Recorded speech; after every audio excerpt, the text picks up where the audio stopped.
Hello, everybody. This is APBA Brian and APBA Baseball Classics with the final picks to post show, and that is for Super Bowl 57. We are going to be joined by special guest Bob Zuhlke of Sportsman Z. Yay! And Bob has his own channel. He has been with us before. Got lots to talk about in this show, and maybe a few more guests coming. My son-in-law, Dan Mattingly, will be joining us in a few minutes. Have Bleacher Gaming join us, Anthony, and also possibly our Red Sox fan. We're not for sure, but I think they will be coming. All right, let's go with let's see everybody, Lori, on the screen. Let's talk about something like this. Did you get a chance, Bob, to see the conference championship games? I did see the I saw the AFC game. I didn't see the NFC game. You saw a good one. Yeah, definitely. The NFC game was, man. There were four coaches in this tournament, and we said last week we thought the four best teams made it to the Final Four. Yeah, I still believe that, but one of the coaches did not have a good day, and that started with Laura and I were watching that NFC game, and the first thing we saw was the 49ers coming out of the tunnel. Let's go. Now check this. We went down that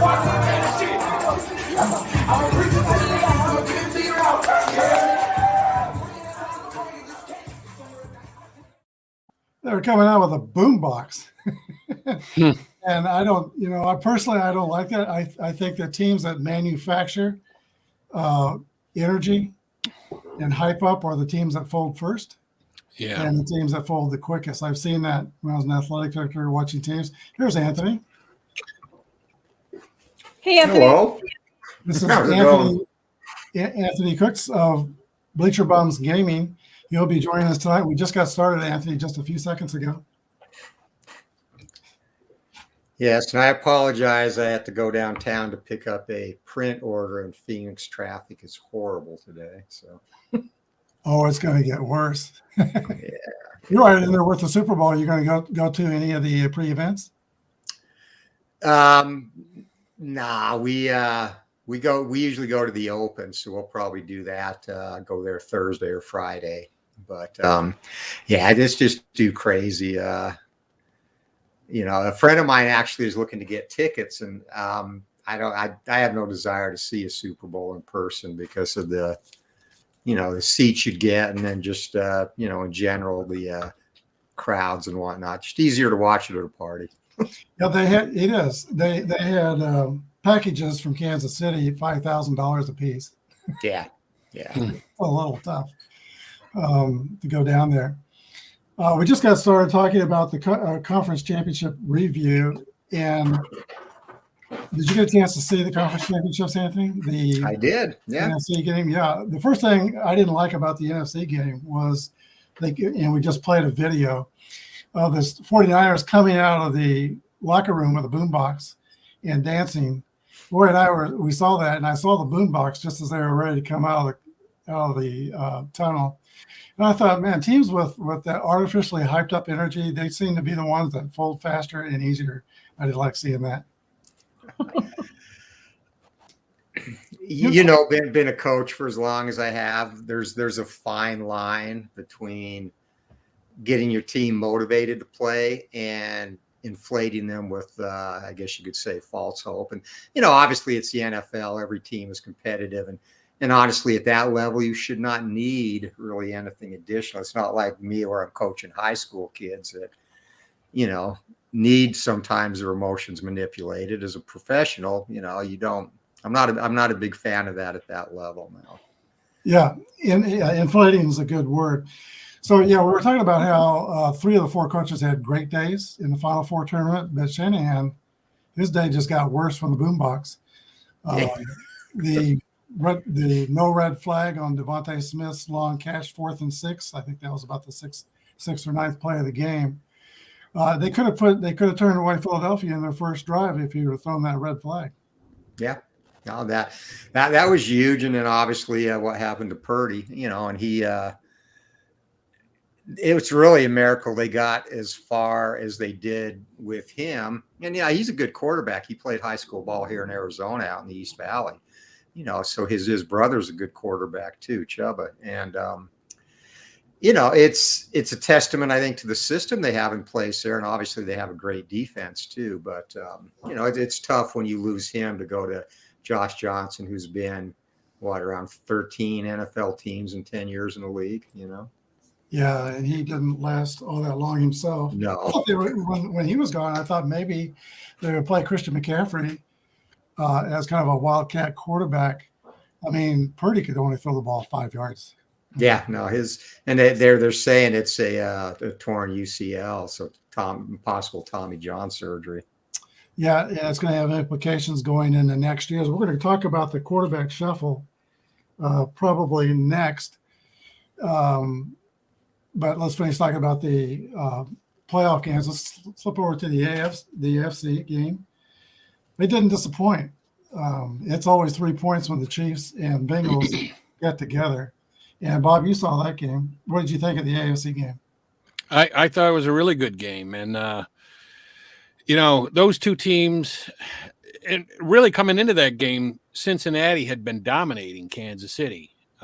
Like the last 3 times the two teams had played, Cincinnati had won. And they won the championship game last year. So, but this time, that last penalty where they pushed Mahomes out of bounds. A lot of people were upset about that, but I mean, it really was actually a penalty. So, I mean, if there's a penalty, you got to call it. Both feet out of bounds. Yeah. I mean, he was clearly out of bounds, and then he pushed him. So, it's a shame to have Kansas City get into easier field goal range. Like, I think they might have been like right on the cusp if that hadn't been a penalty. They might have been right on the cusp of like a challenging field goal try, but the penalty made it like really kind of easy for Butker to make that one. Let's take a look at that play. I've got it here. I mean, right now it favors that, but you still got a chance to clock it. Take your time and take the shot down. Here's Mahomes rolling out on 3rd and 4. He's going to go for he's got the marker. He's got the out of bounds to stop it. And Osai was hurt as he hit the bench. And a flag's coming in to put him 15 yards closer. Oh my gosh. The only time he had to use the legs fully, he turned on and he put it on himself. And that's going to put them in position to get personal foul, unnecessary roughness, defense number 58. And that 15 yards from the end of the play is going to take this all the way into an inside of about 40-yard field goal. Thank you, Cincinnati. I felt sorry for Osai. He was playing really a good game. And even on that drive, he was playing very well. Osai was the linebacker. But I don't know how he didn't run behind him. He said after the game that he was trying to cut him off. And by the way, I don't know, Anthony, is this a new rule that you have to be going forward for the clock to stop? If you're going backwards, the clock doesn't stop. And I've kind of noticed that this year. And there was a play earlier in the game where on Cincinnati's drive, a guy went out of bounds, wasn't going forward, and they didn't stop the clock, and Cincinnati was able to save a timeout on a drive that they scored on. There was a lot of complaining about the officiating in that game. The Chiefs lost a touchdown on a holding call, Pacheco's run. But mostly Cincinnati had a lot to complain about. Let's talk about that for just a second. The referee crew that's going to be doing the Super Bowl is the Carl Jeffers crew, not his complete crew. He's going to have his own side judge, but the rest of them will be kind of all-star referees. But Kansas City and Carl Jeffers have had some run-ins in the past. And why the NFL assigned him to be the Super Bowl referee is beyond me. His crew by far led the NFL in flags this past year. And when the Chiefs have him, we've had some monumental problems with this referee. We had him in the AFC championship game last year. He called 8 penalties on the Chiefs for 97 yards. That's a conference game record. He called all those in one half. I mean, we were beside ourselves, and the whole city was. And then he's the same guy, if you remember, Bob, the play Chris Jones had in the Colts game where he sacked Matt Ryan, taking the ball out of his hands, put one hand down on the ground, and tried to keep his weight off of him. Still got called. Yeah, that cost us the game. Yeah. To the Colts. Yeah, I remember that. Yeah. That's the same guy, Jeffers, who threw that penalty. So we almost have to game plan for this referee, actually. And you would think, too, I mean, he's like the Angel Hernandez of the NFL, I guess. But he is. You'd think they would want a crew. And the other thing, too, I don't necessarily agree with breaking up a crew. I think, you know, those guys spend all season together and they have continuity and they know each other. And I think you have more room for error when you throw, like you say, all-star officials together, my opinion.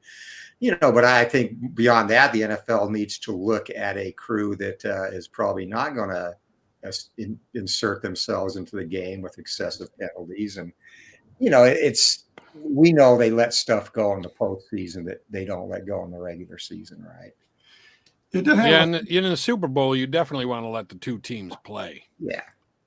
It didn't happen. Go ahead, Lori. I was just thinking that the referees really had an issue when Kansas City was playing the Tampa Bay Buccaneers a couple of years ago, and all those calls that they made were kind of out of normal. Yeah, that game was kind of a lost cause. We did not have an offensive line in that, but it had. Jeffers' flag had an effect on Chris Jones. And you notice one of the sacks he got last week, he just stood there and hugged the quarterback. I think he did that twice. He just hugged him and pulled him down. Yeah, so gently. Yeah. So hopefully everybody will be on their best behavior in front of Jeffers' crew. Let's get into some of the NFL news. What's Tampa Bay going to do for a quarterback next year? I don't know. I think they have to look maybe for free agency. I don't know that the draft class is strong enough to give them an instant starter by the time they have a pick coming up. So, yeah, they're 19th in the draft. They would have to trade up. Green Bay, they've got a decision to make. Apparently, they've not made the decision yet on Aaron Rodgers. But when they moved from Favre to Rodgers, Favre had played 18 years and Rodgers had sat on the bench for 3. It's the same situation. Love's been on the bench for 3 years. Rodgers is in his 18th year. So that's why there's a lot of talk. I personally think they need to make the move. Yeah, it sounds to me like Green Bay, everything I've heard with everybody talking about the situation, it sounds to me like Green Bay is ready to move on from Rodgers and that he'll be traded to the American League or the American Conference because they don't want him in the National Conference. You know, the two teams that keep coming up are the Raiders and the Jets. I think the Jets make the most sense because they've got a young team, they've got a really good defense, and they have weapons that Rodgers can work with. And the only time that Rodgers ever won a Super Bowl, he had a top 5 defense, and he might have a similar situation to that if he were with the Jets. So I think the Jets are the best fit. Yeah, that number 75, I forget his name, but he was a rookie draft pick. He got injured and missed most of the year, but he has a terrific tackle. They've got an offensive line over there as well.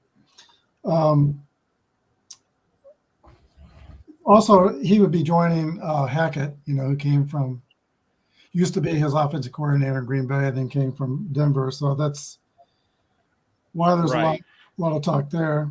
Indianapolis, I think, to do their quarterback situation, I kind of think they're going to trade up in the draft with Chicago and draft C.J. Stroud. That's my early guess. Or Bryce Young, whichever one of the two. I think they're kind of similar. They're both kind of a little bit undersized.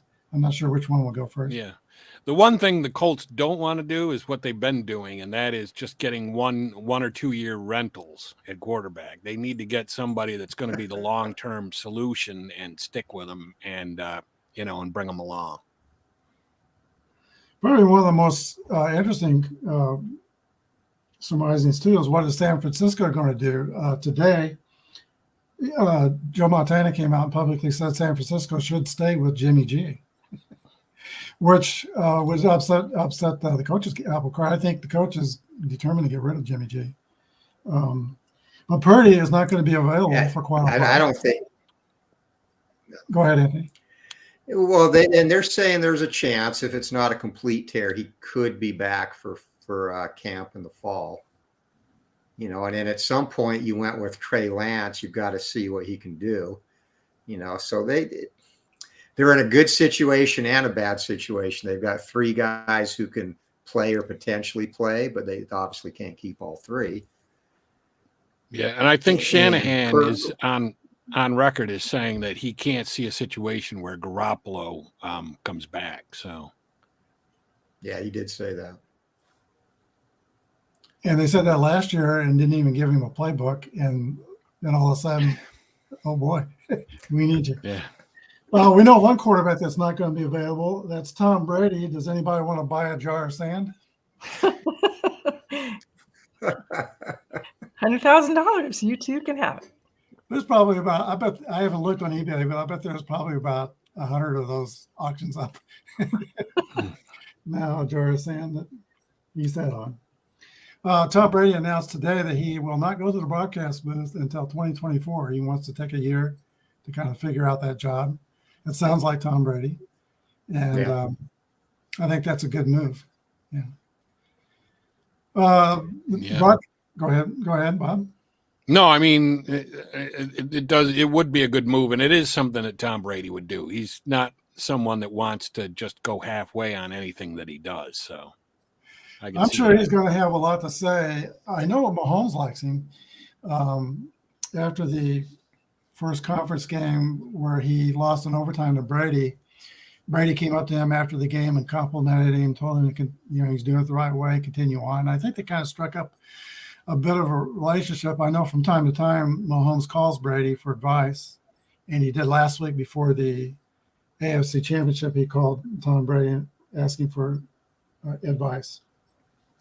One other team I want to talk about is people are wondering what is Washington going to do for a quarterback. I'm thinking they're going to stay with Sam Howell and give Sam Howell a chance. Yeah, I think right now that's probably really their only option unless they can get one of the free agent quarterbacks.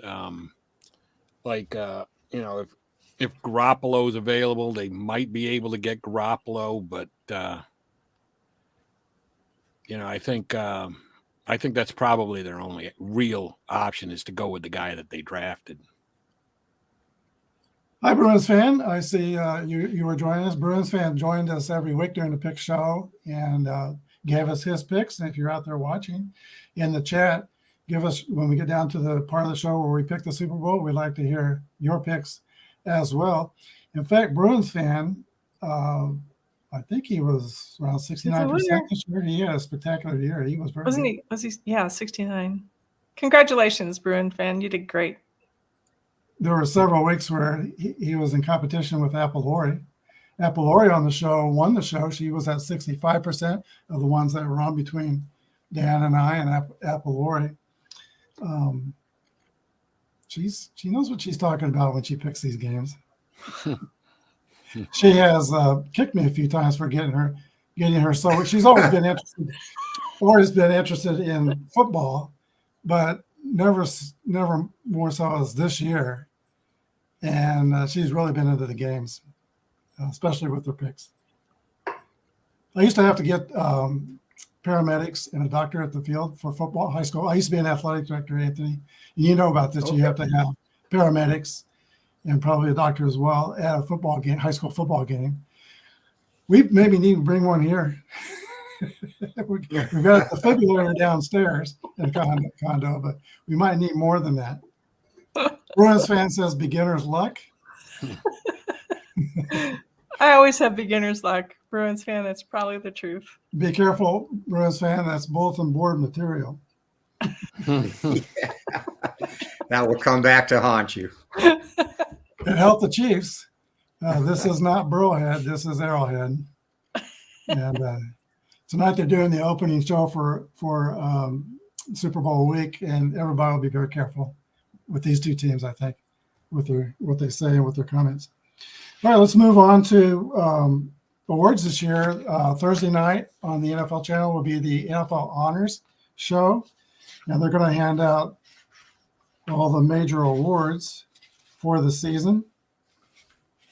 And there's a list of the awards of who's nominated. Let's start with the NFL Coach of the Year. The coaches that are nominated are Doug Peterson of Jacksonville, Sirianni of Philadelphia, Shanahan of San Francisco. Last week should take him out of the running, I think. Brian Daboll of the Giants, and Sean McDermott of the Buffalo Bills. Y'all got any thoughts on these? Who should be the Coach of the Year? I'd say, you know what? I would say either Daboll or Peterson, because neither team was really expected to do much this year, and they both made the playoffs. So I would say I'd be really happy to see one of those two guys win it. I agree. Go ahead, Anthony. No, for me, it's Pedersen because, it just wasn't the turnaround. It was the absolute mess that he inherited that Urban Meyer left in Jacksonville. Yeah, that franchise was he's talked about early on where he was very careful introducing himself and meeting the players because he felt the team was already lost, and for him, it was almost a reclamation project, getting the players to believe again. So, and he's a good coach. So to me, he's definitely the Coach of the Year with what he did there. Also the way he developed Trevor Lawrence this year too. He's been there, done that, and he's doing it again. I think Sean McDermott is up there too, because look at all the Buffalo went through this year. With the excess snow, just getting the players to the games, that was challenging. And of course the DeMar Hamlin thing. And the shooting at the shopping center near Buffalo. Yeah, there was so much that team had to sort through, and then the major injury of Von Miller. That's probably what's keeping them out of the Super Bowl. Although I've been saying for years, I think Buffalo needs to get more physical. They did get Jordan Phillips, a fat guy, to play tackle, and he's pretty physical.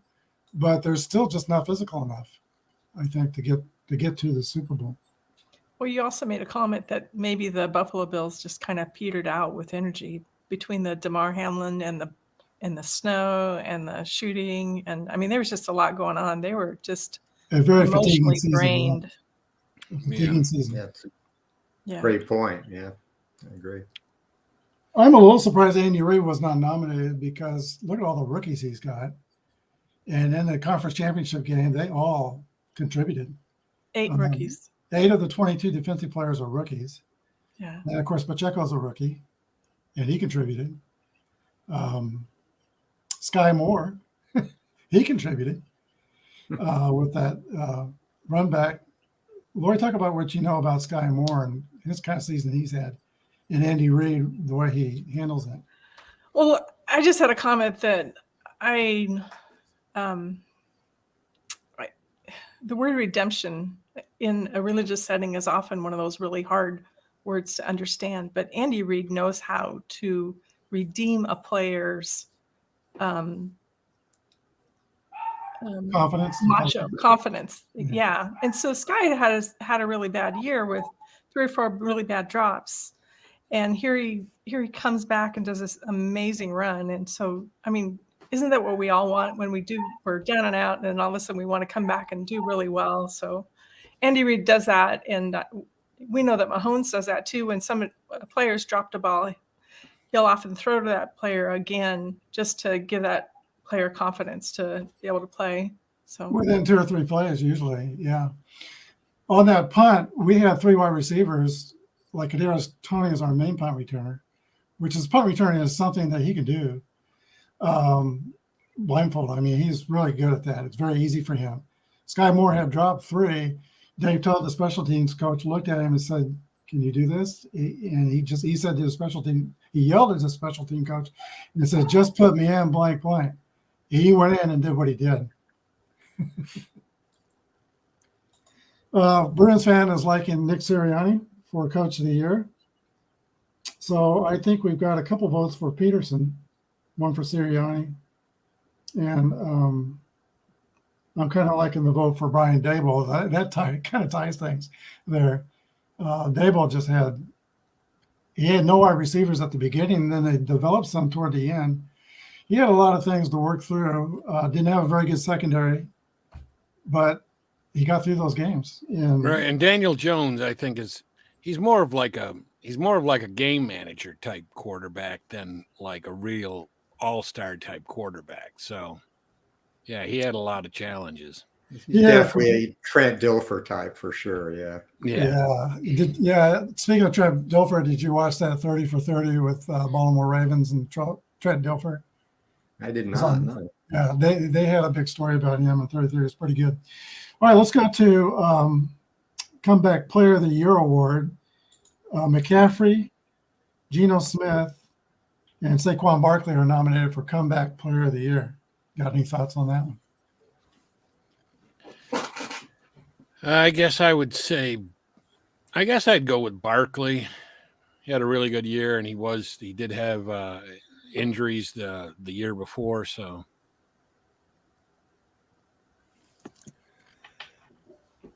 And honestly, you can't go wrong with any of those picks. I mean, McCaffrey and Barkley from injury, and Geno Smith just off the scrap heap. You know, I mean, they tried to replace him up to the last minute, and so I think he's probably going to be the sentimental favorite to win, just because he's knocked around this league, and I think this year finally this is what people expected from him when he came into the league. So.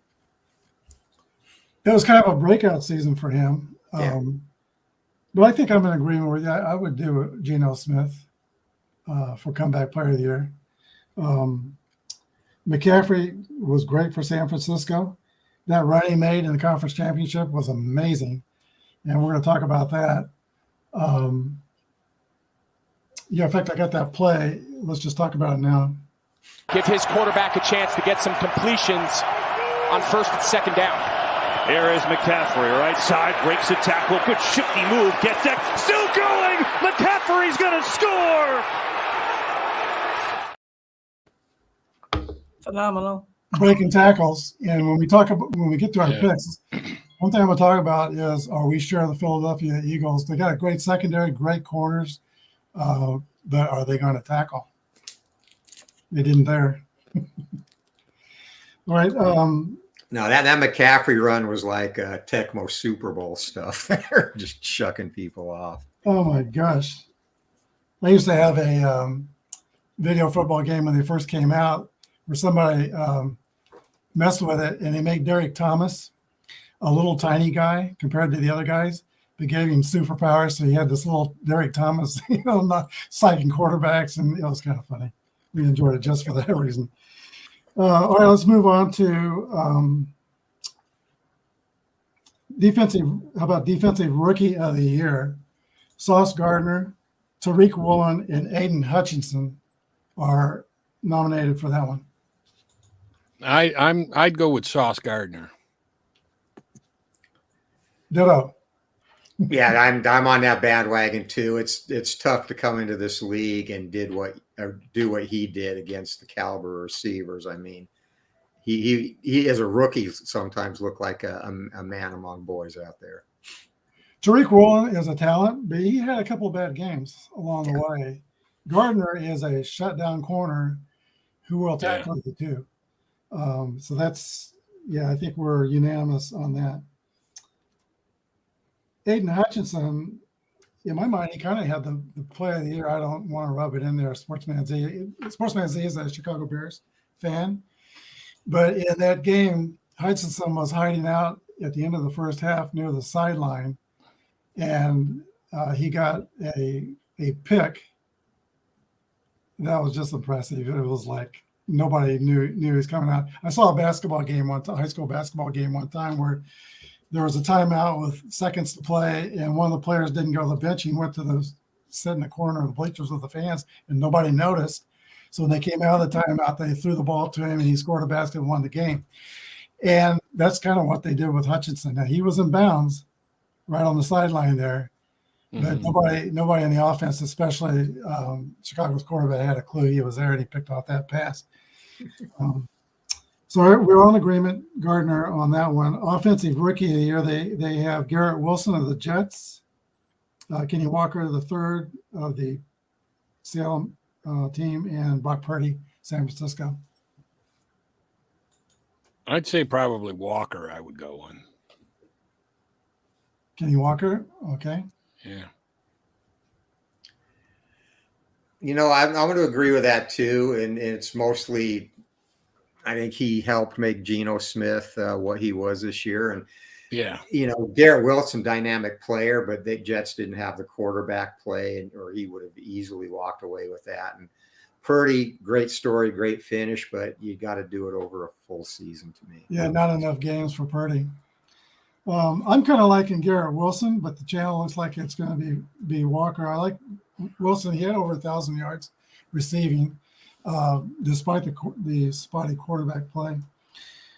Defensive Player of the Year, they got Micah Parsons, Chris Jones, and Joey Bosa.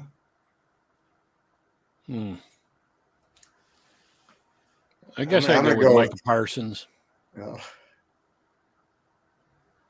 And I was going to say, I'm going to go with your guy. Chris Jones played like Aaron Donald played, in the past this season.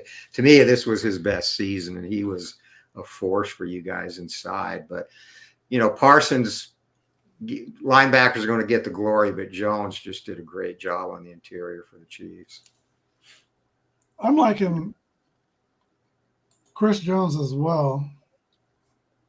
I was kind of leaning to Bosa, but the Eagles really neutralized Bosa in that championship game. Now, Bosa had more sacks. He had, but only a couple more. I think he was 17 and a half in the regular season. Chris Jones had 15 and a half sacks in the regular season. I just think that Chris Jones,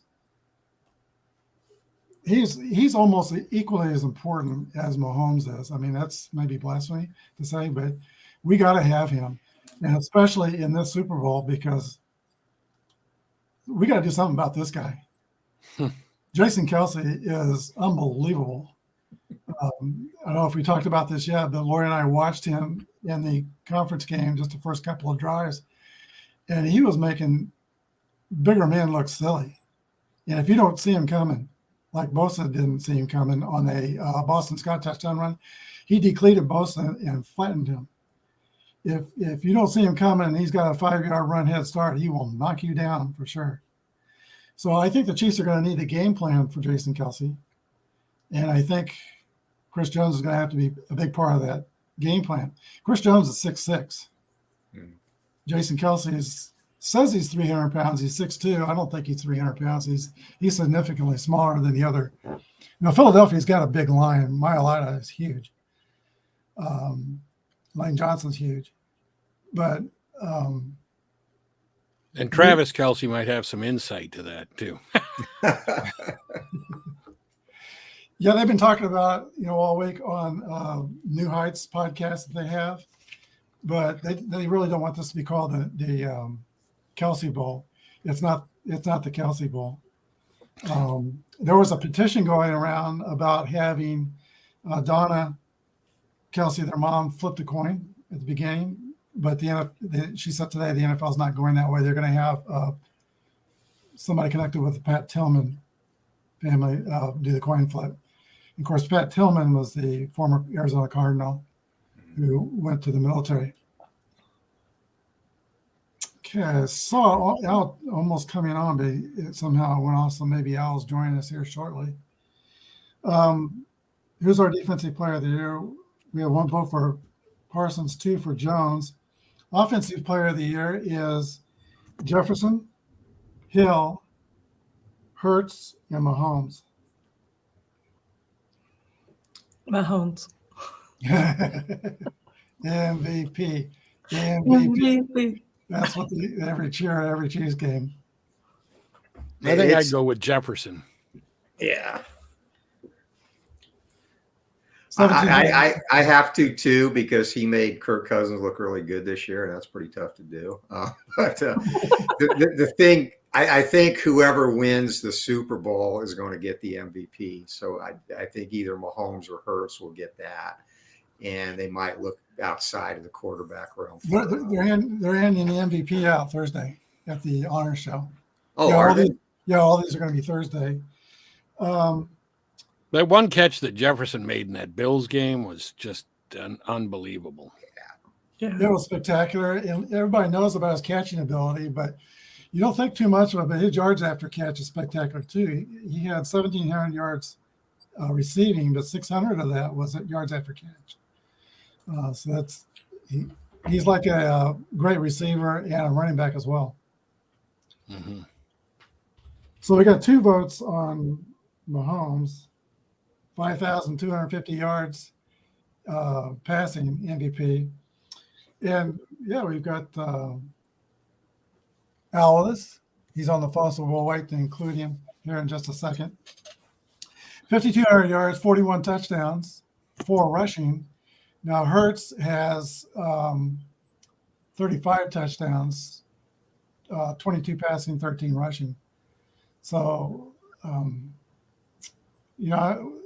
Mahomes has been spectacular this year. In the conference championship game, he was 91% of the offense, basically on one leg. All right, we've got Al, Red Sox fan, joining us. Big Al. Hey, Al. Al, thanks for coming in. We have been talking about the quarterback shuffle, and right now we're talking about the NFL Honor Show coming on. I think you're on mute, Al. Do we got you? What's up, Al?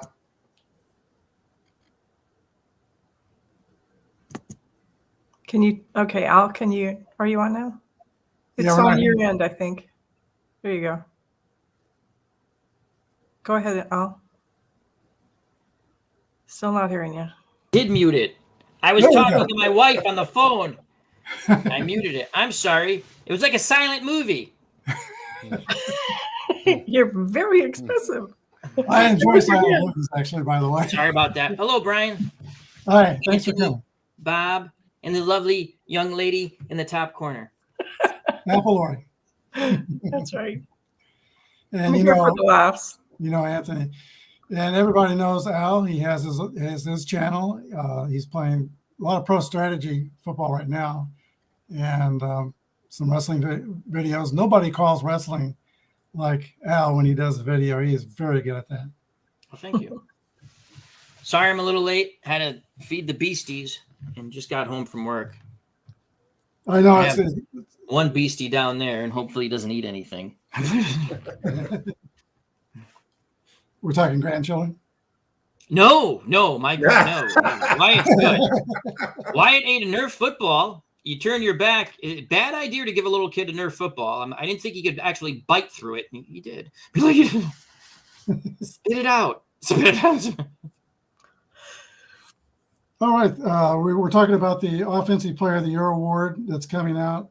Al, we talked about the Coach of the Year. We kind of think that Dable and Peterson will be the picks there. Geno Smith for the Comeback Player of the Year award. Defensive. Yeah, I thought Geno Smith played really well this year. He petered out a little bit towards the end, but that's the best Geno Smith. And he was a standard joke for me in my office football pool because he was again, anyone who plays professionally is very good. Do not get me wrong. I'm just saying it took him, maybe he had to go just to the right spot. It took him a little longer to get maybe confidence. I hate to say learn, because I never thought he was, I think early on with the Jets, he thought he was going to get by on an athletic ability, but he really played well in Seattle. He petered off a bit, but I was happy for him. I really was. Me too. When I watched him with the Jets, he would seem to start out great and then peter out in the middle of the third quarter. Yeah. I mean, I saw that more than once. But this year, he was so consistent through the year. And so there's Captain Fantastic over there. Going to eat something. We were doing Geno Smith, and then for Defensive Player of the Year, we have 1 vote for Parsons, 2 votes for Chris Jones. I'm thinking probably Bosa will probably get it.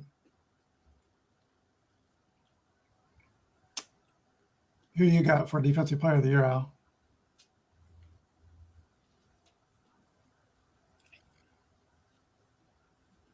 Jax. I have Jax as the Defensive Player of the Year. Yeah, they gave us some nominees. That's the only 3 that are up: Micah Parsons, Chris Jones, and Nick Bosa. Bosa had 18.5 sacks, the most tackles for loss, the most hits on quarterback. Nick's a beast. I like the pass rushers. To me, if you stop the quarterback, you stop a lot in this league. Nick Bosa is very good. There's who else did they nominate? Micah Parsons and Chiefs for Dallas, and then the Chiefs, Chris Jones. They're all deserving. I mean, they're all very good players. I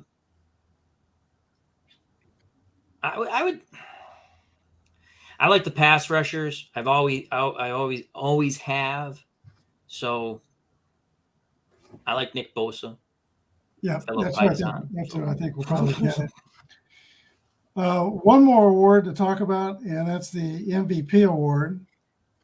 Justin Jefferson, Burrows, Josh Allen, Jalen Hurts, and Patrick Mahomes are nominated Thursday night in the NFL Honors for the MVP award. Well, I'm going to speak and say it's Mahomes. I'll go. I like Mahomes because I think he wins, and I think winning is important with an MVP. Burrows you could probably go with too, but Mahomes, he's there. And is this one of these? Do they already vote on this prior to the playoffs, or is this? I'm trying to remember. Is this includes the playoffs, or have they already voted? I know for sure it does not include the Super Bowl because they're giving the award Thursday night. But and it's I think the AP votes on it, so it's probably before the playoffs. Bruins fan Burrows, but can't go wrong with Burrows, another fine player. Mahomes played hurt. Mahomes. I like Mahomes. I like Mahomes for that. Again, you're not going to go wrong with any of those guys. You might start your team with one or the other first, right? But I don't think you're going to go wrong with any of those players. Mahomes accounted for what separates Mahomes for me is how well he plays under pressure. He's got like a quarterback rating of almost 80 under pressure, which is phenomenal. Burrow is a very cool customer, and Hurts is easily the best athlete of those 3. But total package, Mahomes, again, in a clean pocket, he's rates out better than either of those 2 do, and it's not even close under pressure. And I think that's what sets him apart from really any quarterback in the league, what he can do when there's pressure on him. Something different happened in the AFC Championship game. Mahomes was rolled out of the pocket, a little bit of a moving pocket because of his ankle situation. When he was out of the pocket, he was 16 for 16 in the championship. Probably a better line of vision. Yeah. And it moves around the defenders when he rolls a little bit. Definitely a better line of vision. Because he's not the tallest quarterback. So he's getting a line of vision. even with that bad ankle, when he's rolling out, they're thinking he might run. So you get a defender hedging his bet maybe, and Mahomes finding the seam to put a pass into one of his receivers. Well, and the thing too, regards to that, Norm, with a lot of quarterbacks, when you roll them out, you basically take away half the field from them. Mahomes has the arm strength to come back and throw across field too in that situation that a lot of other guys don't have. Now, coming up in the Super Bowl that's coming up, I think they're going to move the pocket again a little bit because of Philadelphia does have an overwhelming pass rush, and they're going to have to do something extra to protect him. When we played Tampa in the Super Bowl 2 years ago, our offensive line was injured. We had 3 backups playing offensive line, and one guy was at the time out of position. We had a guard playing tackle. So I was hoping they would move the pocket, which was something invented by Hank Stram back in the early 70s to protect Lenny Dawson, a moving pocket. But their plan for that Super Bowl was to just play faster, and that didn't work out too well. And Mahomes was flustered in that game. But I do expect to see a little bit of a moving pocket with him coming up. Do you think the Eagles will double Mahomes' binky, as I like to say, Kelsey? I thought Cincinnati would do something about Kelsey, and they kind of didn't, and neither did Jacksonville. And I think you pay. I'm going to be honest with you. I've been thinking about this since you asked me to be on the show. The way I would defend Kansas City, and I'm not a coach, I'm not anything. You take away the binky. I just go back when the Patriots. It's my terminology. The Patriots. Brady always had his binky, whether it was Edelman, Gronkowski, Yeah. and now I forgot I can see him and I can't. The guy they got from the Dolphins, I can see him. Wes Welker. Yeah. When the Jets had success against the Patriots, they would take away Brady's binky, make him do something he didn't want to do. That's just my opinion. When was the last time the Jets had success against the Patriots? Rex Ryan.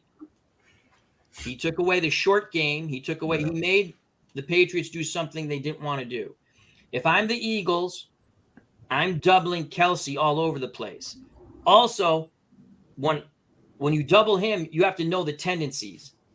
Go back to film. What do they do when he thinks Kelsey's doubled?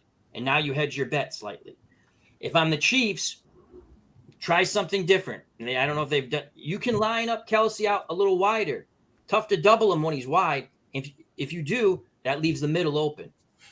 So it's going to be an interesting chess game, I think. I would double Kelsey if I was the Eagles. That's all I'm saying. I was shocked that Jacksonville, they didn't lay hands on him at all. Cincinnati did a little bit. Last week, Andy Reid put Kelsey in a couple of unusual spots. He lined up as a wingback a couple of times. One of the time he went out of route. The other time he stayed back and blocked. So they do different things with Kelsey. And I expect that we're going to see something unusual. I don't think we'll see any snow globe plays, but I think that we will see something unusual coming up. I just think that you have to try to take away their best weapon. Mahomes, obviously the best weapon, and then Kelsey. You can't let him run wild. You can't let him get catches. You can't, and he still will. He still probably will, even if you try to double him, because Mahomes and the Chiefs, they're not dumb. They're going to recognize a double team and then try to go elsewhere. That's why my point is, if you're the Eagles, you come out, you show double team, you double team, and then what's the tendency? What do they do when they think there's a double team coming? They have a plethora of film to look at this stuff. And you try to bait them into something. So the Eagles are a tough defensive team, and they have a good pass rush. So it's going to be an interesting game. Did you guys make picks yet? No. We're saving that for last. We talked about the quarterback shuffle, where we thought some of these quarterbacks would end up with some of these teams. Then we went into the awards, and that's kind of where we at when you joined us. We were with the awards, but we've pretty much finished the awards. Let's get into some of the storylines that are going on in this Super Bowl. We talked about, this is important to me. We've already talked about this, but Carl Jeffers is the referee his crew is going to be doing this game. Kansas City and Jeffers has a problem together, Al. He had the AFC conference game against Cincinnati last year, called a record number of penalties, 8 penalties, 97 yards in the first half of that game. And then he was the one that called Chris Jones, which cost us the Colts game, for roughing the passer when Chris Jones was taking the football away and he put a hand down on the ground to try to keep his weight off Matt Ryan. And Jeffers nailed this the year before. I forget which game it was. Actually, our record with him is 8-3, but those 3 were awful. And his crew has called the most penalties of any crew in the league this year. So why they're working the Super Bowl? See, that's going to make, to me, with you telling me that, again, I think the officials should keep their flags in the pocket. No blood, no foul. You can call, asking Anthony's a coach, you can probably call holding on every play. If something, what always amazes me is when they call holding on the opposite side of the field on a run, and the hold's on the opposite side. You go over, warn the guy, listen, don't do that again. You do that again, we're throwing a flag, because it has nothing really, in my opinion, to do with the play. That being said, with what you just told me about that officiating crew, I too don't understand. Not because about the Kansas City thing, but if they throw that many flags, it makes for if they do the same thing as normal, to me, it makes for a disappointing game because it chops up the flow of the game. You can call a penalty almost on every play. Anthony, is that not correct? You're. Not on us, but yeah, I generally agree with you. Yeah, not on you. But, no, of course not on you guys. But you're right. I mean, and the Super Bowl just stretches so long as it is that you don't need any more disruption to the flow of the game. It doesn't need to be a 6-hour Boston Marathon type affair. Neither of these teams are highly penalized teams. The Chiefs are 7th lowest in penalties in the league. Philadelphia doesn't draw a lot of penalties as well. The broadcast crew is going to be Kevin Burkhardt and Greg Olson. Oh, that's good to hear. We like that. I like Greg Olson. Greg Olson is pretty good. Yeah. I like Yeah, Greg. he is. You know who is disappointing? Have you touched on it? And I Tony like Romo? Tony Romo, but he's been wow. I like Tony Romo. No, I like him too, Bob. I'm just saying the last couple of games. He's kind of become a caricature of himself. Yes. So. Yeah. Not as good this year as he was last year. Yeah. Yeah, I agree with that. I like the Kevin Harlan crew with Trent Green. Both of those are Kansas City guys, so that's why I like them. But Kevin Harlan is a really good play-by-play. But I like Kevin Burkhardt, and I think Greg Olson is absolutely top of the line. And you may not have heard yet, Al, but Tom Brady said he's going to take a year off before he starts with the Fox broadcasting crew. He wants to study and get his ducks in a row first. So he won't be broadcasting until the fall 2024. I remember when they tried that with Joe Montana. He was awful. So we'll see how Tom is. Montana has something to say today, too. He thinks that San Francisco should stay with Jimmy G as quarterback.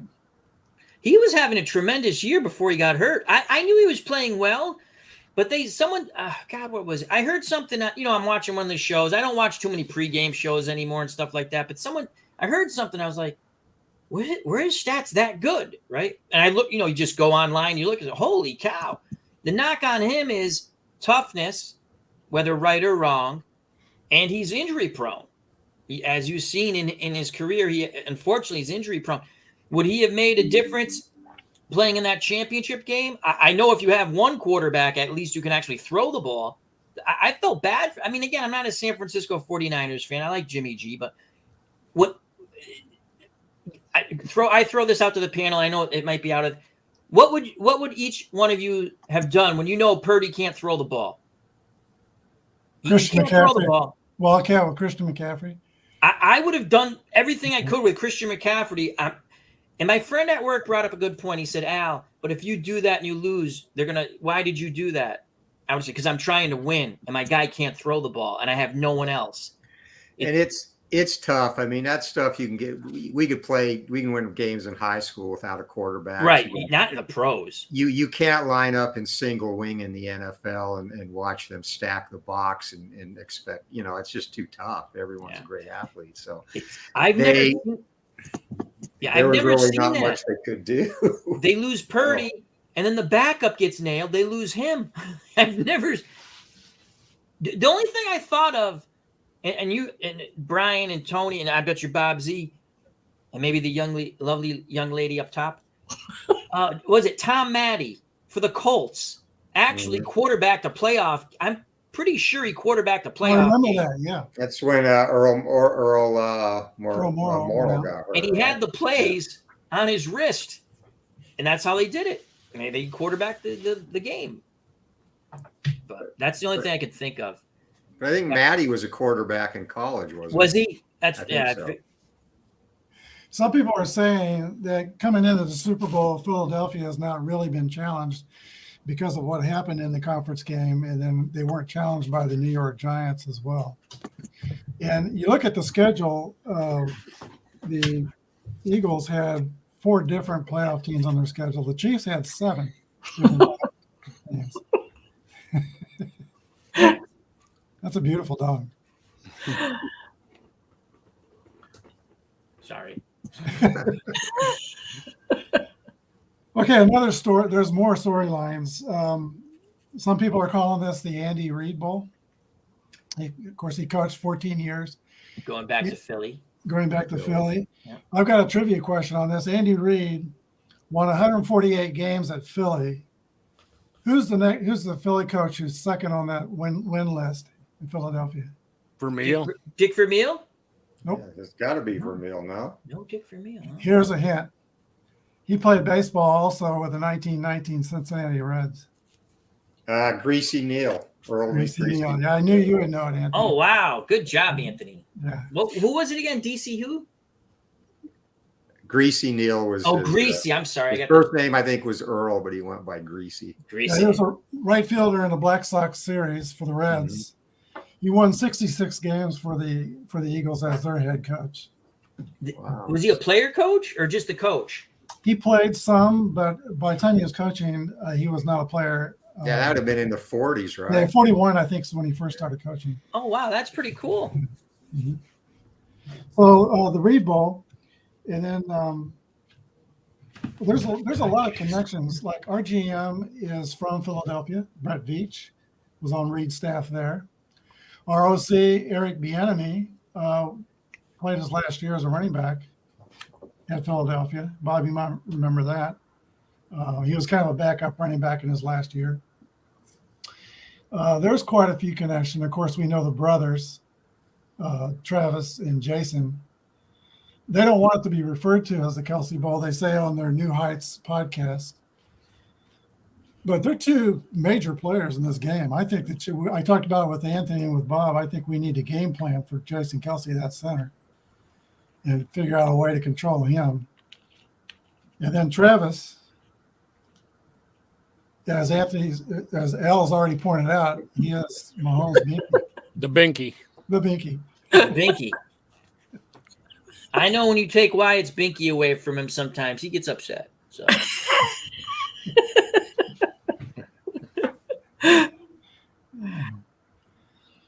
Jason is unbelievable. And I've said that already 2 or 3 times in this game. What I like to watch when I watch a football game, I like to watch because I kind of have a theory that whoever has the best offensive line is the team that wins Super Bowls and teams that go far. So I like to watch the offensive line play. And Jason Kelsey was just decleaning people and just wiping guys out and opening holes. That first drive, in the one where San Francisco defense fell apart and they had 4 penalties, Kelsey was big in that drive too, opening holes as well. I hope you're not choking your dog there, Al. No, but the other thing with Kelsey, and it's, the center has to make all the line calls too, and he's just not a dominant lineman. He's extremely intelligent with what he sees on the defensive side to get his line checked in the right protection and stuff. So Who's got the better offensive line, Eagles or Chiefs? I think the Eagles. Yeah, I think the Eagles too. Eagles. Eagles. Well, here's some numbers. The Eagles have given up 44 sacks. Kansas City's given up 26 sacks. The Eagles' run block probably better than the Chiefs. Yeah. But I'm not sure there's that big a difference between the two offensive linemen. I was a little worried about Orlando Brown last week, but he held his own. He did all right. You got Orlando Brown, who's an all-pro at left tackle. You got Joe Tooney. Tooney's been in some Super Bowls before. Was Tooney in the Super Bowl with New England?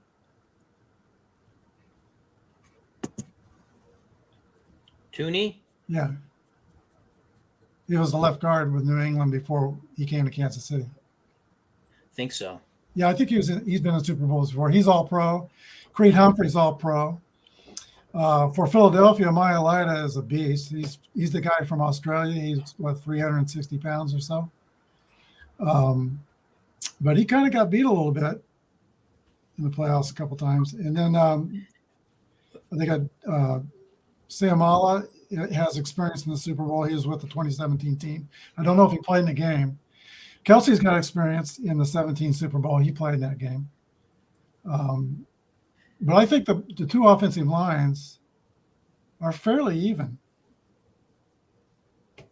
Brian, what are you worried about? Because you're a Chiefs fan. I know this. What was the first clue? Captain Obvious right here. Otis Taylor hat, maybe. Yeah, and the shirt sort of gives it away.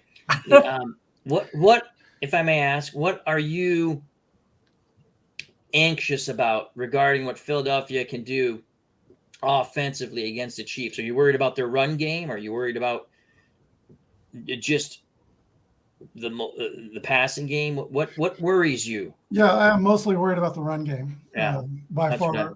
And like I said, I think we're going to have to game plan for Jason Kelsey, or there's going to be holes everywhere. If you don't see Kelsey coming, he will knock you off your feet. It's guaranteed. His core strength is unbelievable. I don't think he's that big. He says he's 300 pounds. I think he's about 285. He's 6'2", but he is fast, and he packs a punch. I mean, when he watch that play where he decleated Nick Bosa on Boston Scott's touchdown run last week. I mean, he flattened Bosa. If he's coming at you, you cannot be standing flat-footed. You're going to lose that war. So my first worry in the Super Bowl is Jason Kelsey and the running game. They got three guys who can run the ball: Gainwell, Boston Scott, and Miles Sanders. Miles Sanders over 1,000 yards. So the run game is my number one.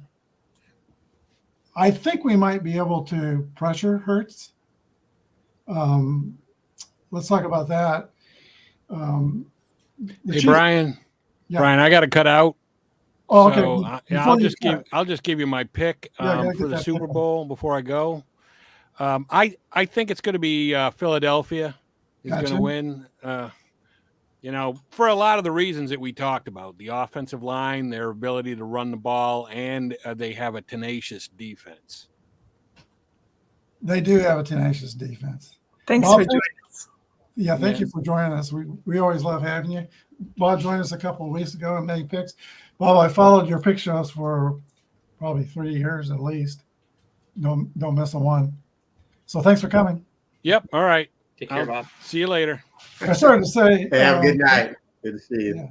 The Eagles defense has 70 sacks and now 8 more in the playoffs. If they get 4 on the Chiefs, they'll tie the 85 Bears. We know what that defense could do. But the Chiefs are at 55 sacks. They got 7 in the playoffs. So they're at 62. They're not that far behind. They can pressure. Both teams are going to scheme up probably some blitzes here and there, I think. What I think Philadelphia will do, I think they will man up in the secondary and that will give their defensive line more time to get to Holmes. So I think we've got to run the football. I think Pacheco is going to be a big piece of this game. We've got to get him going. And that might not necessarily mean that we actually hand off the ball. Andy Reid has a lot of plays in his offense where they're just short, tiny passes. He considers those as runs as well. But one way or another, we're going to have to get that going. And that does increase our opportunity to run the ball if your secondary is in man-to-man defense all the time. It's easier to run the ball, and more likely you can break off a longer run than if they're in a zone. It becomes man-on-man battle with the run game. If I was, again, I'm not the Kansas City Chiefs expert, I'm not the expert at anything, but if I'm them, I'm going to run the ball a little more than I probably normally do. If it's successful, I'm going to try to stick with it. And it just opens other things up. And I know a lot of people say that going into a big game, we're going to establish something. But again, Jason on YouTube was saying, like, he just went through stats.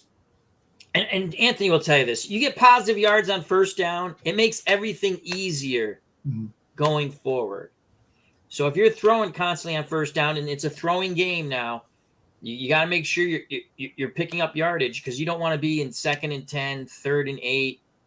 Yes, you can pick it up, but the percentage drops. So if I'm Kansas City, I think I can run the ball again. I know Philadelphia has a good defense, but you can scheme to run it a bit. Well, we saw that with the San Francisco game. After Purdy was hurt, they couldn't run the ball. They couldn't get any yardage on the first down. And the second down, they had no chance of winning that game because you couldn't get any run. You couldn't get anything on first down. Now today, Al, they put Bill Hardeman on IR. He will not be playing in the Super Bowl, but they brought Clyde Edwards-Helaire off of IR. He'll be active. Don't know if he'll get in the game because he's not played since week 11. But McKinnon's pretty good too. I like McKinnon receiving. I don't particularly like him running so much. McKinnon's a good all-purpose back, and Pacheco's been playing really well the second half of the season. And that's what Andy Reid is good at. He'll adapt, and he'll find, if the first thing he needs to do is slow down the Philly pass rush, because they got 3 guys in double-figure sacks. They're using Hassan Reddick like the Cardinals never thought to use him when he was here. He's a monster. So the way you do that, to me, is spread out the field. And Al talked about moving Kelsey around. Split him out wide. See if they're going to bracket cover him. If they do, that loosens the box, and then you can run the ball and slow down that pass rush. Was Reddick originally a safety with Arizona? He was a hybrid linebacker type, but they didn't bring him off the edge as much as Philly does. Okay. Yeah, you can't single in on one guy on Philly's defense. All 4 defensive linemen are double-digit sacks. With Reddick, and we saw how Reddick changed the conference game, with that one sack. So yeah, there's gonna be a lot of pressure on our offensive line to protect Mahomes. There are 5 Eagles who have Super Bowl experience. That's Kelsey, Samolo on the offensive line, Lane Johnson has Super Bowl experience, and then on defense, Graham and Cox were in the 2017 Super Bowl. Kansas City's got 12 guys, I believe, who've played in Super Bowls, so a little more experience there. Do you think there'll be enough experience gap to help the Chiefs? Experience is as good as you play in that game. I remember I'll go back a bit because it's one of my favorite Super Bowls to watch the highlights, because they did a wonderful job. The Super Bowl, I've actually watched it on YouTube too, pretty much the whole Super Bowl. It wasn't that bad. The Vikings and the Steelers in 74 season, 75 Super Bowl. Chuck Foreman? Yeah. They kept saying how the team with the most experience usually wins the Super Bowl that day. I think it's experience. They talk about that when a team loses, and it makes sense, but both of these teams have made it through the season. They win their championship games. Can someone freeze up. You can freeze up at work. You can freeze up on a game show. You can freeze up playing sports at any level. So I don't think Patrick Mahomes is going to freeze up. I don't think the Philly Hurts is going to freeze up. Could someone else have a bad game? That happens in any game. I think the only thing where experience might sort of come in, because there's a 2-week layoff. There's that extra week layoff. Does the coach try to say, let's just treat it? Because it's different. It's not the same, but you have to try to make it the same best you can. I think experience at times can be overrated, because a good player is a good player. And again, you can freeze up, but I agree. Ask the Buffalo Bills in the 1990s when they had 4 straight Super Bowls. And actually their first one was their best one, and they got pretty much worse each one following. So the experience didn't help Buffalo. I think the pressure actually probably hurt them. Overwhelmed them, yeah. I mean, they ran into really good Dallas twice, Giants the first time. Was it Washington the other time with Rippon? I think so. But Bruins fan brings up a good point. Andy Reid is a coach that is made for these situations, because he's not going to. The Eagles, they'll come in. They're a team that's more likely to hit emotional peaks and valleys. Reid will never let the Chiefs get. He'll keep them level the entire time leading up to the game, and that's huge. To get that mindset where if things do go wrong early or bad things happen early, it's not going to phase the Chiefs like I think it will phase the Eagles if the same thing happens to them, because just the way their coach is and the way he coaches that team, again, more emotional. And we talked about that, or you talked about that in the beginning of this with San Francisco.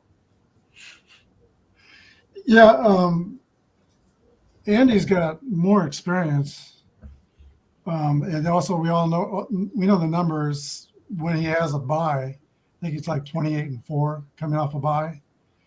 But the other team, he's 1-3 against when the other team had a bye too. So that's a little disturbing. 3 of those 4 losses, the other team had a bye. So both teams are taking steps to make it as normal as possible. In fact, the hotel where the Chiefs are staying in, they made their meeting rooms to look exactly like their meeting rooms in Kansas City. Did you hear about that? Mm-hmm. I was reading that today. Yeah, the Eagles are probably trying to maintain the same routine as well. I think, like the veterans on each team, like Mahomes told his team, he says, just follow my example. That's what he told the rookies on his team. So I think veterans will lead their new guys well. Do you think that offensive lineman for the Eagles, that there's that story out there, will be a distraction? He's brought up on assault charges. Who was that? It was something he did back in college. They just brought, like, from wherever he went to college. I can't remember his name. Yeah, I heard that story this week too. It's kind of weird timing for that, isn't it? Yeah. It was just perfect. I'm just saying it's stories. Oh, yeah. People do that. Yeah, they did that to Lenny Dawson in Super Bowl IV. He happened to be the same name of a famous gambler, so there's a big national story about Lenny Dawson was connected with this gambling ring. So they had to do a press conference, I think maybe 2 days before the Super Bowl. He had nothing to do with that. Wrong Lenny Dawson. It was the wrong Lenny Dawson. Yeah. That's right. No, I had not heard that story. It wouldn't be Maya Lida. He was from Australia. No. This I wouldn't be Jason Kelsey. No, I don't. I honestly don't remember. I just remember reading a quick little blurb about it. And I saw that's kind of interesting. I wonder if that's going to be a distraction. Another storyline in this Super Bowl coming up is: did you know Willie Gay and AJ Brown were high school teammates? In Starkville, Mississippi, together. They played on the same team and they won a state championship together. So Willie Gay and AJ Brown. Bruin fan says Hurts is more, in his opinion, Hurts is more likely to make a mistake in the clutch. Possibly.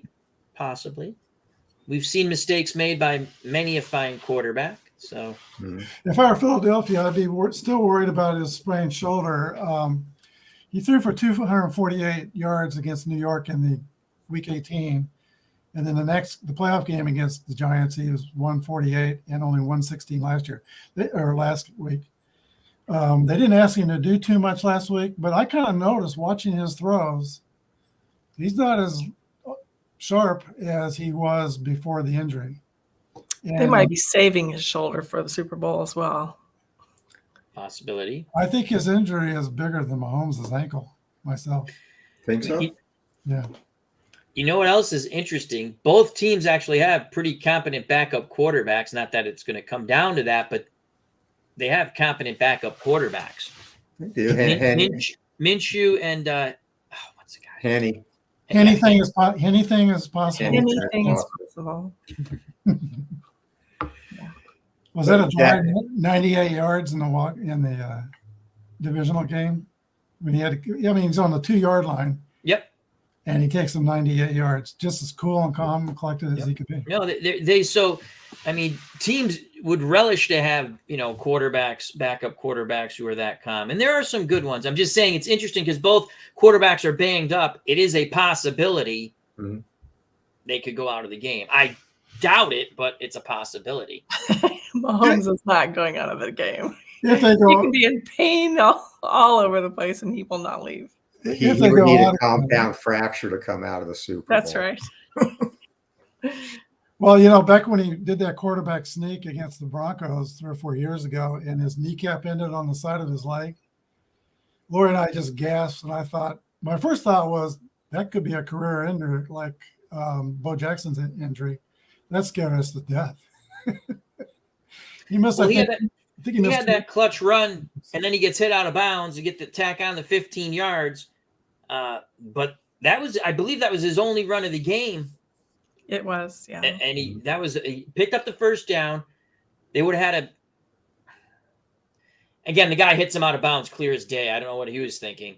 But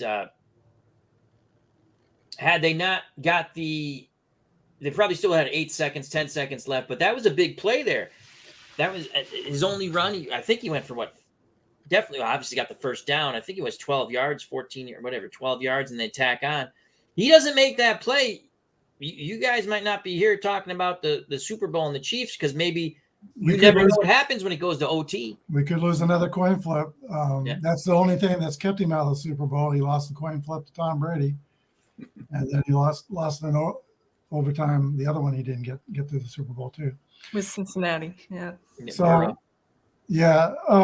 we played that play. Osai was a linebacker. He's going to need some therapy. I mean, that's going to something he's going to carry the rest of his life. That play, but he played a good game. That Osai did. Played a real good game. Yeah. He just made a huge mistake. We talked about the common employees, some of the common things going on. Let's get down to, we've done a little bit on the game itself. Let's get a little deeper in the game. Anthony, as a football coach, what are you looking at in this Super Bowl game? To me, the key matchup, the key thing is going to be Kansas City's receiving core. Kelsey's going to get his, but they're banged up. Hardeman's out. 3 other receivers are hurt. That's the key matchup, them against Philadelphia's secondary. And if their secondary can stay in coverage long enough for the defensive line to pressure Mahomes, who won't be as mobile, I think that's going to be the thing that makes a difference, to me. So that's, as a coach, I would be looking to exploit that and, play probably a little bit more man than usual, bracket cover Kelsey with a safety and either walk out a linebacker or a corner, depending on where he lines up, and man up the others and try and get pressure on Mahomes and keep him in the pocket. Now, at the beginning of the season, Mahomes threw to 9 different receivers. So I just want to remind you about that little. Yeah, he's had a number of games. Yeah. In fact, he threw to 10 different ones in the conference championship game. You brought up the injuries to the wide receivers. That is a concern. This writing is a little small. You might be able to see it. But Hardeman is on the IR. He's not playing for sure. Juju Smith-Schuster has a knee. He's questionable. L'Jarius Sneed is questionable with a concussion. He has not practiced, but he has gone to the second or third step of the concussion protocol. So they're thinking that he may be able to play. Kadarius Toney has an ankle and a hamstring. He's not practiced yet, but they're confident that he'll be able to play. Willie Gay Jr. has a shoulder. Philadelphia's injury list has 4 or 5 unspecified guys who have not practiced last week. Dickerson, Johnson, Juergens, and Maddox, but they're confident that they will all be able to play. Last week, the Chiefs put in their offense. Reed said that they're going to put in everything they need before they came today to Arizona, and the rest of it would just be refreshing and fine-tuning. Al, what are you looking for in the Super Bowl? Well, if I'm the Eagles, I already kind of said what I would do. You're not going to – Kelsey's not beating. He might beat me, but not because I didn't pay attention to him. Yeah. I'm going to try to take away him as much as possible. Then, again, they have film. What's the tendency? Because they're coaches. They can look, they go, oh, this is what happened. What did they do when Kelsey's double team? What did they do? What's the tendency that they do? Because you always go back to your tendency, usually, no matter what, because we're human beings. You go back to your tendency. Not that it happens all the time. You have to take Kelsey out of the game. You have to put pressure on Mahomes. He has a gimpy ankle. It's not going to be easy, but you have to. I think they should be aggressive with their pass rush, and they have a good down lineman, so maybe you can get there with not as many, with blitzing and things like that. If I'm the Chiefs, I want to run the ball. I like when maybe you stretch them out. And again, I don't know how they game plan. I don't know if it's even possible. I'm just thinking of how, if you think the way I'm thinking, pretending like I'm the Eagles, well, they're going to double. I mean, every team should try to double Kelsey. Do something to take him out of the game or make it uncomfortable for him. I line him up wide a little bit. I do, like you said, different things with him. Because if they're going to bracket him to that side, the middle is going to be open at some point. You should be able to run the middle if you win the line of scrimmage battle. So, as always, things come down to the offensive line. Kansas City, I think if they can run the ball, it just makes things easier on Mahomes, sets up a lot more. And again, this is basic stuff. Any quarterback, you can run the ball. It's going to make it easier. All I can remember is if something works, even if it's not out, if it's out of your norm, I'll give a great example. And I would have fired the coach if I was the owner as soon as I went down on the sideline, the game was over. Atlanta and New England Super Bowl. That game is in hand. That game is in hand. They chose to continue, and I get it. They were a throwing team. They didn't run much there. But when they did run, they were ripping off yards left and right. And they refused to change their offense to win the game. I'll give you another example. Houston Oilers against the Buffalo Bills in one of the greatest comebacks. I get it. You're the run and shoot. But guess what? When you throw the ball 3 times and they're incompletes, the clock doesn't run. So sometimes you have to do things out of the norm to win the game. Running, you control the clock. I think Philly's going to try to run the ball. I just think Kansas City, if they can get a run game going, it's just everything works off that. I've watched so much football. Just teams that can move the ball a little bit on the ground usually win the game, even in this day and age, if they can get those tough yards. I don't know. That's just me. That's my thoughts. Yeah, that is a stat.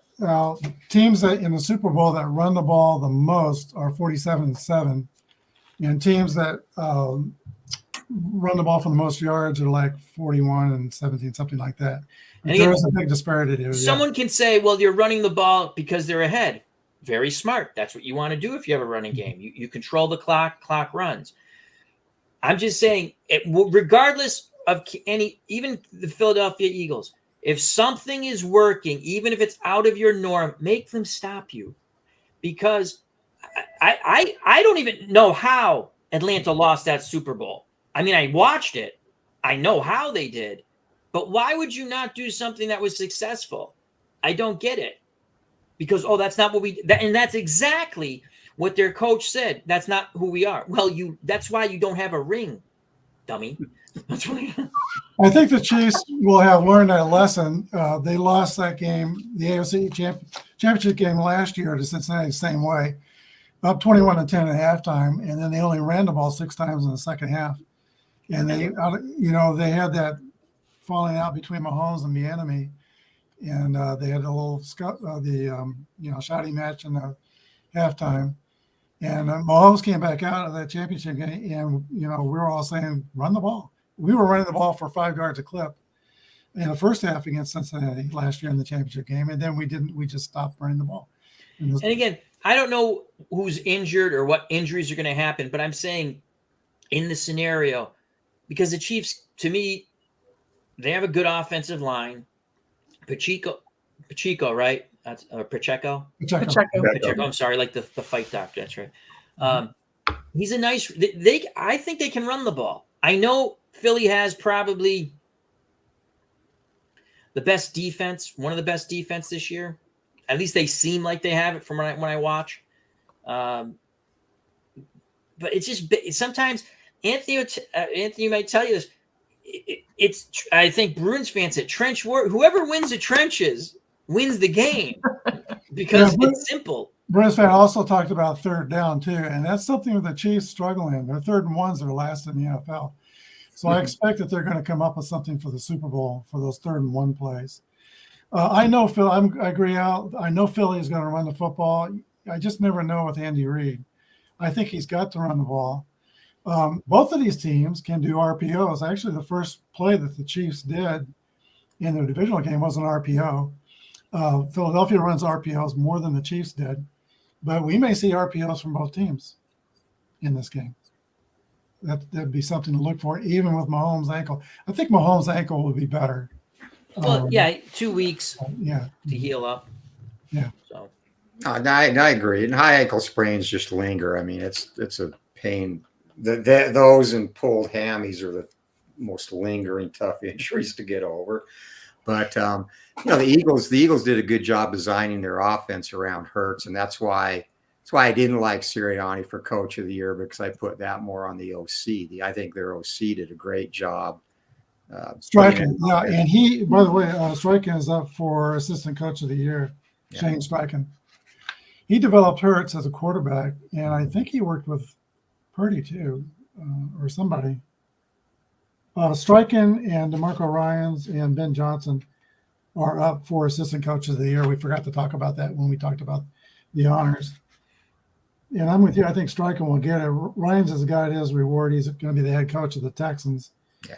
And Ben Johnson, bless his heart, he said he's not going to take a head coaching job. He's going to stay with Detroit. And he did a spectacular job with Detroit's offense.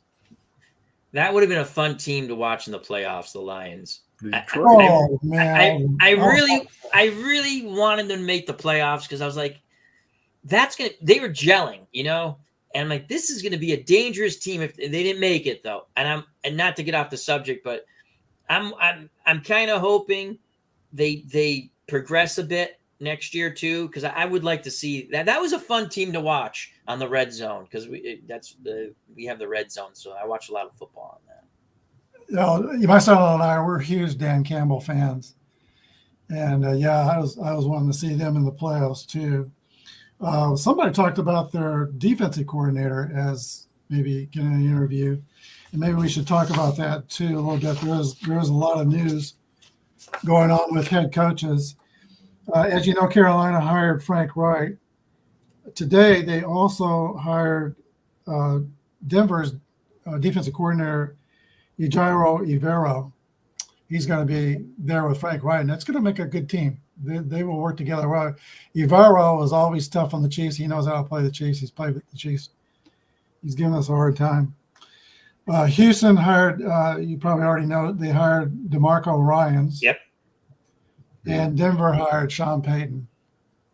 Sean Payton was they asked him the question. And again, I didn't know this until I read the little article today. They go, I didn't even know it. I guess Russell Wilson has his own training crew, his own coaching crew. And they quickly asked him, yeah, I don't do that. That's not happening here. So that's bye-bye for his own crew for Russell. I thought that was a brilliant answer. I loved it. I didn't even because I like that from Sean Payton to say, I'm the coach. We run the team the way I want to run the team.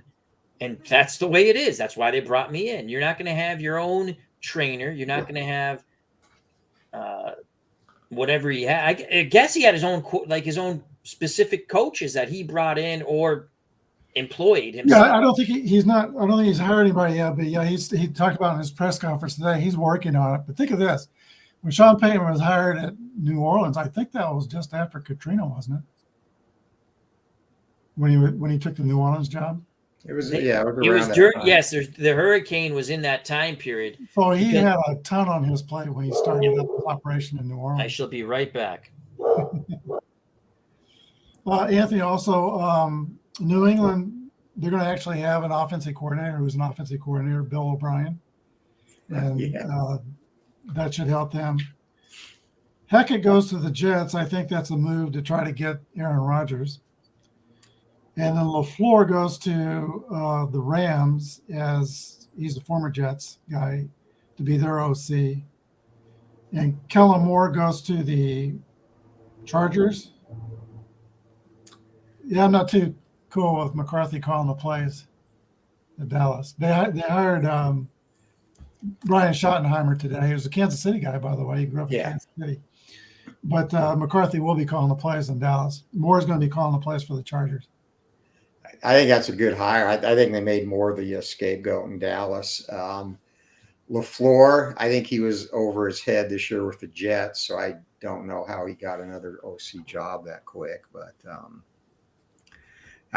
he didn't do a very good job. And obviously they had a bad quarterback situation. But, really of that, I think Chargers got the best pickup for assistants. The defensive coordinators, Carolina, we already talked about this, they hired Ivero. Atlanta stole away Ryan Nielsen from the Saints, the rival. That's kind of interesting. Vic Fangio goes to Miami. Jim Schwartz goes to Cleveland for defensive coordinator. San Francisco is probably going to hire Steve Wilkes, and I think he's going to be the winner here. I think Wilkes did a great job in Carolina, and I think this will set him up for a head coaching job if he goes to San Francisco. I agree, and he's got so many toys to work with in San Francisco. I mean, it's almost not fair. That's going to be amazing. Yeah. New Orleans hired Joe Woods from Cleveland, and that's going to be finalized, I believe, tomorrow. Arizona is still looking for a head coach. They've got Mike Kafka, OC for the Giants, scheduled for interview. Anaruno, the Bengals defensive coordinator, who's been a thorn in our flesh, they're interviewing him. And Brian Flores, former Dolphins head coach, is scheduled to do interviews for Arizona. I think whoever hires on at your Cardinals is kind of a booby prize. There's a tough situation there. And I think that some of that has to do with Kyler Murray being involved. Of those guys that are left, I think Flores honestly is the best choice because he'll instill something that is needed in that organization. And that's some discipline and structure, especially with Murray. I look at Murray on the sidelines. Talented guy, great athlete, but my goodness, no leadership to me. Too much biting at his teammates and his coach. Yeah. Great Call of Duty player, by the way, but they could get together with Mahomes, Kelsey, and Smith-Schuster. I think there was one other that played Call of Duty together. And they do that because they want to learn to trust each other and learn how to work with each other. It's actually, there's a method to their madness. I wish it would translate on the field with Kyler there because it's working for the other three, I guess. Mahomes has always been very good about that. Ever since he came to Kansas City, he is really good at being one of the guys on the team. He really is a good guy. Lori and I, we've got some friends that when Mahomes was here, I think his first year, they went to go help build the veterans homeless community, tiny house community in Kansas City. And they're there working on the houses, and guess who shows up? Mahomes. And he rolls up his sleeves and he help them build the tiny houses himself too. And they say he was a really nice guy. That's kind of who he is. He's just a really good guy.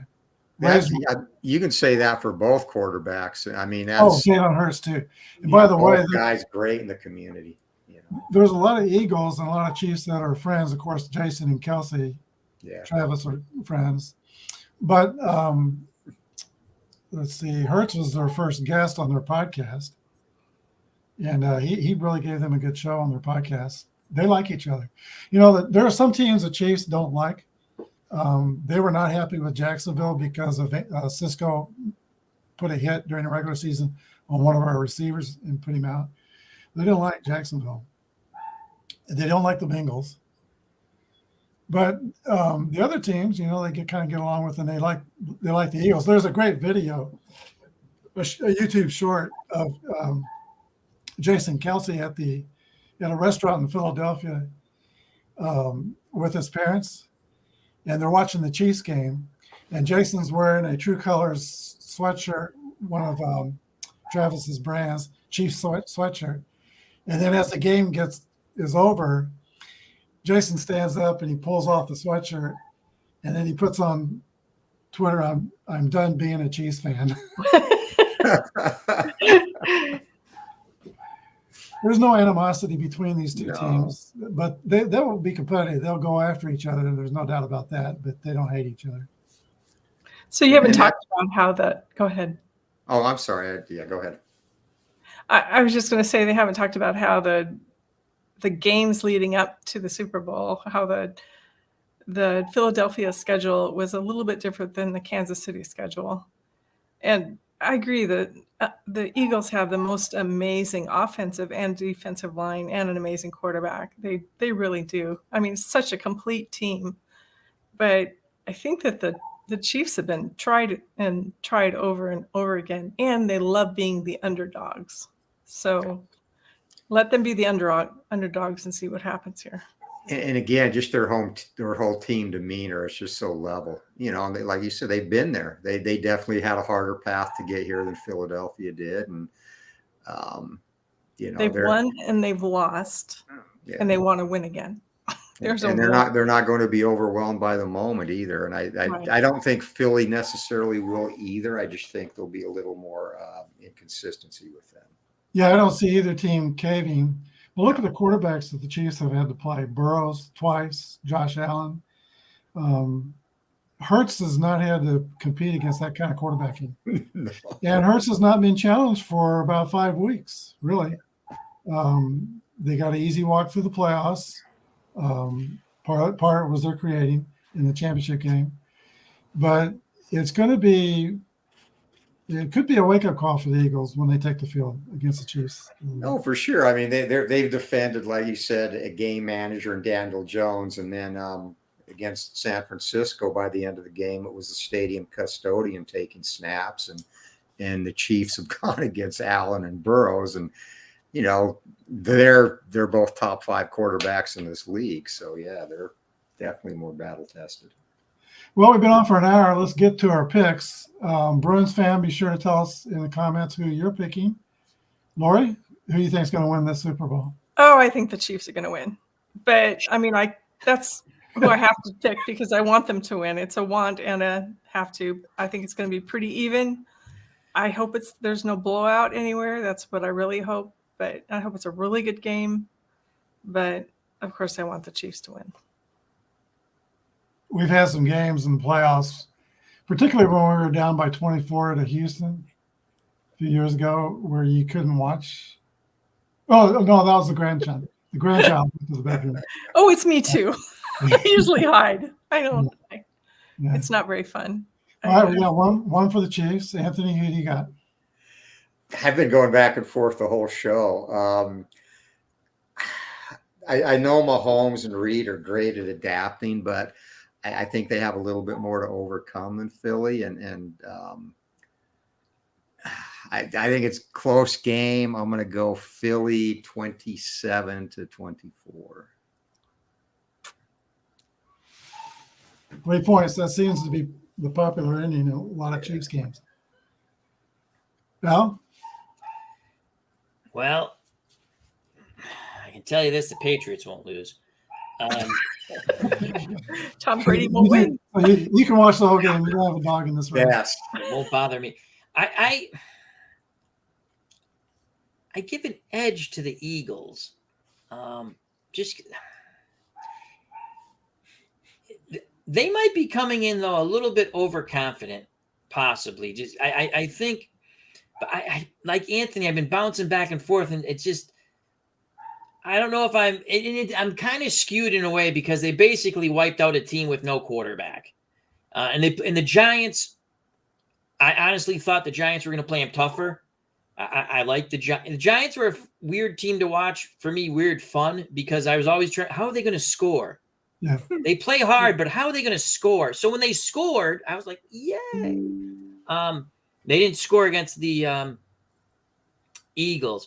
So in a strange way, the Eagles have had, I hate saying it, like an easier road to get. Much easier. Yeah. Right, Anthony, because Anthony was, I think he was saying that.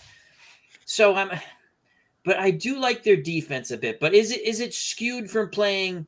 And they've been good throughout the year. Don't get me wrong, but in the playoffs, they had an easy road with the Giants. Unfortunately, I would have liked to see the Giants have won that game. I like the Giants too, and no quarterback against the 49ers. Mahomes, I think if he throws the ball a gazillion times, they're not winning. I think it has to be a sort of balanced offense. I mean, I could be totally wrong. You could throw the ball 70 times and win because that could happen. If I'm a Kansas City fan, I'm a little fearful that they're going to throw the ball way too much. And again, they could win with that. I give a slight edge to the Eagles. Very close game. Could go either way. A slight edge to the Eagles. The defense, I bet you if we looked at stats, the defenses aren't that much. What you did when you went through like the sacks and this. But the perception when I watch is the Eagles have a slightly better defense, and that's just my perception. I'm probably totally wrong. Give us a score, Al. A score. Well, I will go with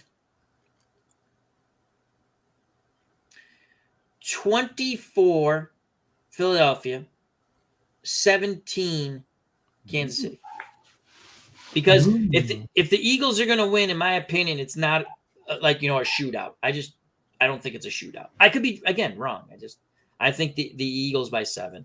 I do agree with that. If it's a shootout, Kansas City is winning. Yeah, if it's a shootout, if it's a track meet, that means Kelsey is running wild and Mahomes is on his game. And I'm very happy for both of our Kansas City Chiefs fans up here. And handled with the utmost diplomacy, Al. Well done. Thank you. I'm glad you guys picked the Eagles. I went back and forth, believe it or not. There are 3 things that I'm looking at as far as who can win the Super Bowl, who's going to control the football. We talked about that. The team that runs the most running plays, 47-7 is their record. I think Kansas City is going to have to run the ball, and you can't always count on Reed to do that. But understand some of them short passes that Mahomes throws, like the McKinnon and the Kelsey, those are like running plays. They're running game, yeah. Yeah, that's our running game. We got to protect the quarterback.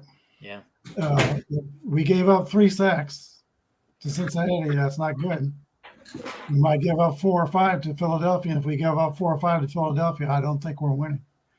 But on the year, like I said, Kansas City's given up 26 sacks and Philadelphia 44.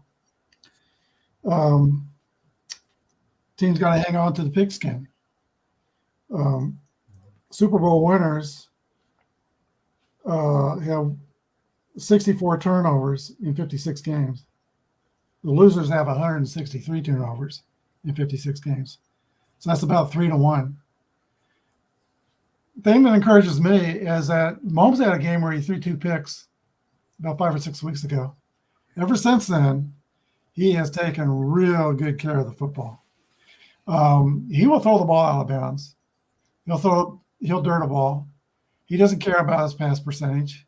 He could throw for 75% if he wanted to, but he doesn't want to because he knows that there would be a lot of picks trying to throw for 75%. So I do think Mahomes is protecting the ball really well. Same thing with Philadelphia. Hurts only has 8 interceptions himself.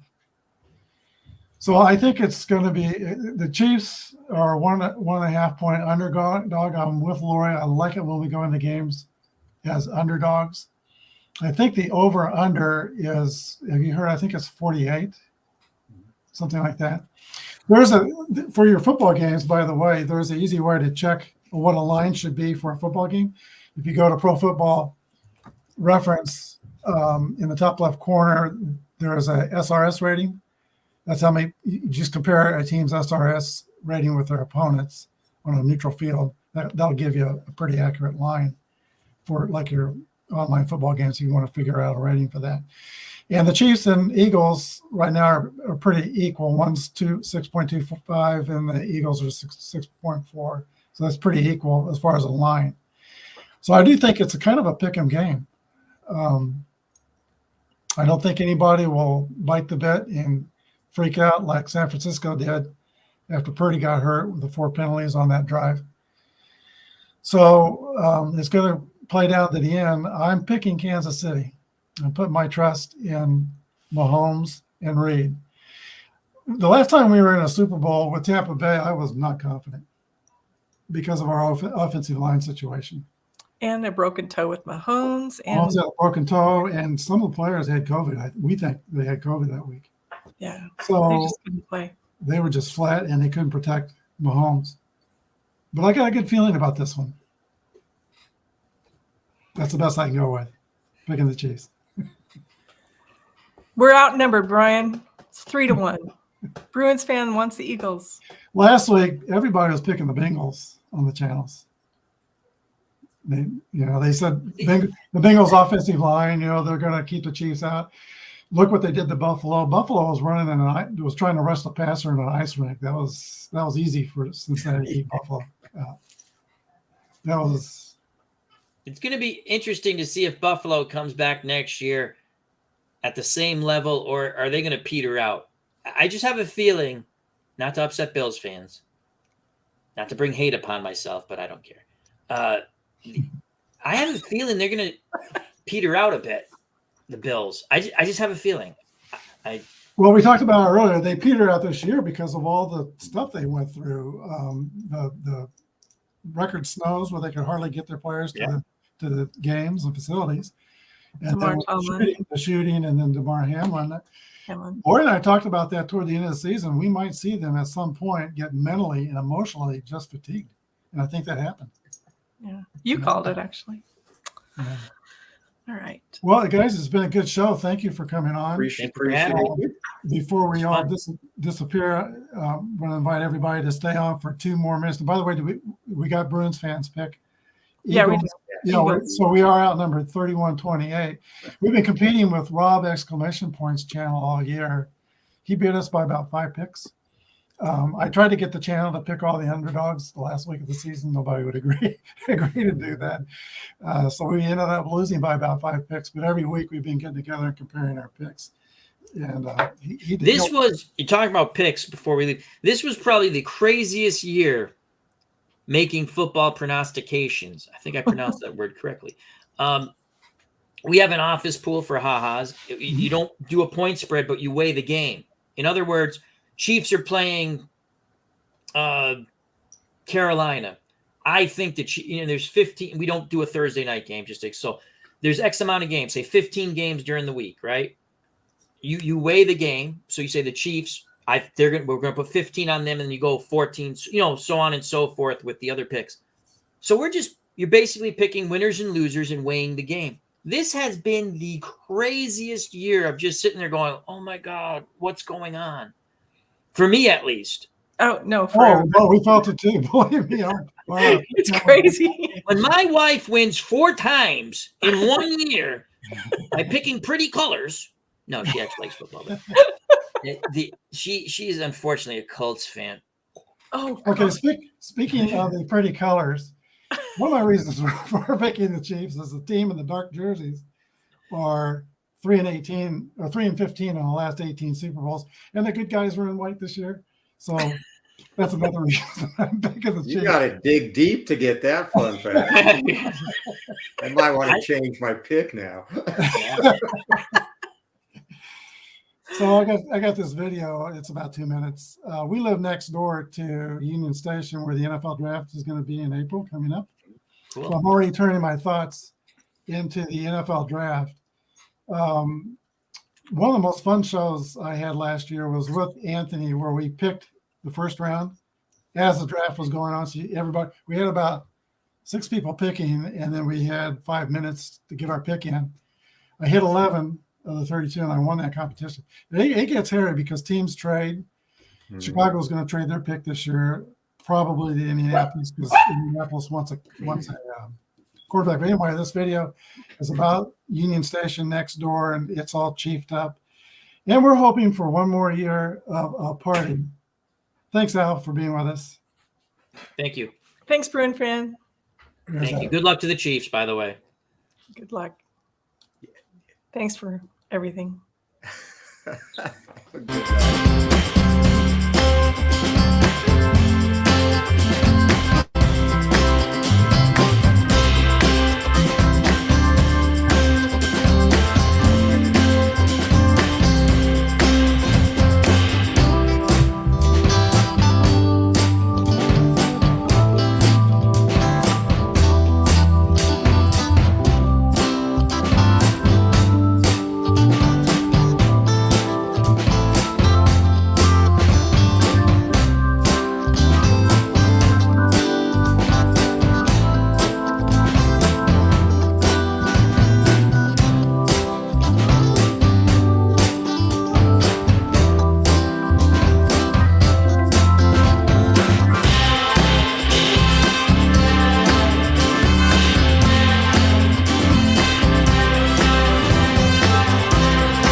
So grandson.